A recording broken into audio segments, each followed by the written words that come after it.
Assalamualaikum warahmatullahi wabarakatuh. Di sini saya akan menjelaskan tentang mabit, melempar jumroh, bercukur atau memotong rambut, dan tahallul. Nah, yang pertama membahas mabit. Apa sih pengertian mabit?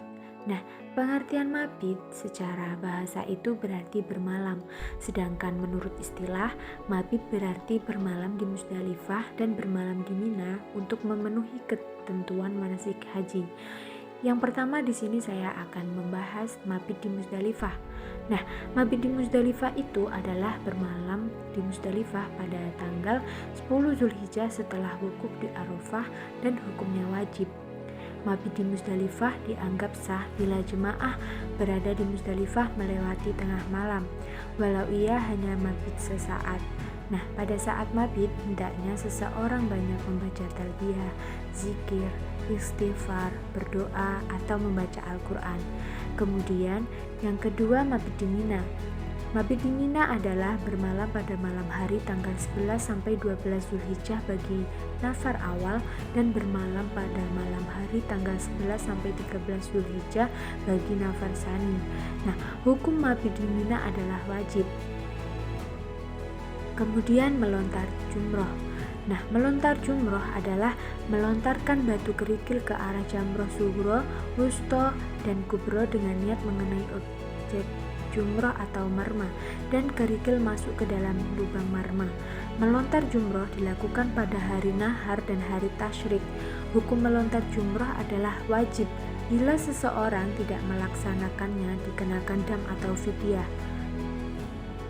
Kemudian, waktu melontar jumroh pada hari tasyrik tanggal 11, 12, 13 Zulhijjah menurut jumhur ulama dimulai setelah tergelincirnya matahari. Kemudian, untuk keamanan, keselamatan, kenyamanan, dan ketertiban dalam melontarkan jumroh, pemerintah Arab Saudi telah mengatur jadwal waktu melontar bagi jamaah haji setiap negaranya. Jamaah haji harus mengikuti ketentuan jadwal tersebut dan menghindari waktu-waktu larangan. Jamaah haji yang mengalami uzur syar'i diperbolehkan mengakhirkan melontarkan jumroh dengan cara melontar jumroh sugro, wusto, dan kubro secara sempurna sebagai kodok lontaran untuk hari pertama. Orang yang uzur syar'i disebabkan sakit atau hal lainnya boleh mewakilkan kewajibannya melontarkan jumroh kepada orang lain dengan suatu cara yang sudah ditentukan. Kemudian, bercukur atau memotong rambut. Dalam rangkaian ibadah haji atau umroh, bercukur merupakan salah satu rukun haji atau umroh. Tidak sempurna haji atau umrohnya jika tidak mencukur rambut. Bercukur dalam ibadah umroh dilakukan setelah jamaah umroh melaksanakan tawaf dan sa'i. Sedangkan dalam ibadah haji, praktek yang lazim dilakukan, bercukur dilakukan pada tanggal 10 Zulhijjah setelah jamaah melempar jamroh kubro. Inilah yang disebut dengan tahallul awal. Namun, bercukur bisa dilaksanakan baik sebelum maupun setelah lempar jumroh akobah. Adapun tata cara menggunting atau memotong rambut sebagai berikut. Yang pertama, jamaah laki-laki memotong rambut kepala atau mencukur gundul. Dan yang kedua, jamaah perempuan hanya memotong rambut kepala dengan cara mengumpulkan rambutnya, kemudian memotongnya sebatas ujung jari. Jumlah rambut kepala yang dipotong minimal 3 helai rambut. Bagi jamaah yang tidak memiliki rambut kepala, disunatkan untuk menempelkan dan menggerakkan alat cukur di kepala. Mencukur rambut kepala tidak boleh digantikan dengan mencukur rambut lainnya, misalnya kumis atau rambut yang lainnya. Yang terakhir adalah tahallul. Tahallul adalah keadaan seseorang yang telah dihalalkan melakukan perbuatan yang sebelumnya dilarang selama ihram. tahalul dibagi menjadi dua macam, yaitu tahalul umroh dan tahalul haji.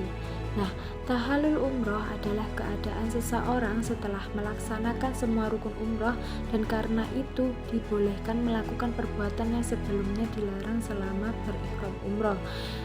Tahalul awal yaitu keadaan seseorang yang telah melakukan dua di antara kegiatan, yaitu melontarkan jumroh akobah, kemudian memotong rambut kepala atau bercukur, atau tawaf ifadah dan sa'i, kemudian memotong rambut atau bercukur. Setelah tahalul awal, jamaah boleh berganti pakaian biasa, memakai wewangian, dan melakukan semua larangan ihram kecuali bercumbu dan bersetubuh dengan pasangan. Kemudian tahalul sani adalah keadaan ketika seseorang jamaah telah melakukan 3 kegiatan haji, yaitu melontar jumroh akobah, memotong atau mencukur rambut, dan tawaf ifadah serta sa'i. Setelah tahalul sani, jamaah boleh bersetubuh dengan pasangannya. Mungkin itu saja yang bisa saya sampaikan. Kurang lebihnya mohon maaf. Terima kasih.